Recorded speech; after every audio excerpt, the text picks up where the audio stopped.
Border road organisation.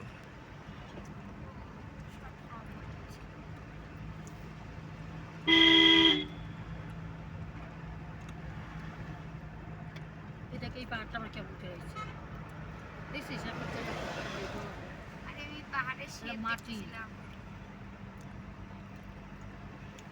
এগুলো original পাথর তাহলে এগুলো কি ফেক পাথর? না এগুলো মাটি ওই যে এগুলো না ওই জায়গায় দেখলাম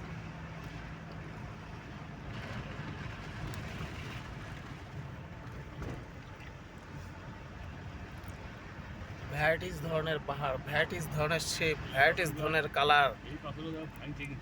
কোনোটা জিনিসের সাথে কারো মিল নাই, একই রকম নাই। একটা করে স্টেপ আগাও আর একটা করে নতুনত্ব দেখতেছো, কালারই চেঞ্জ হয়ে যেতেছে।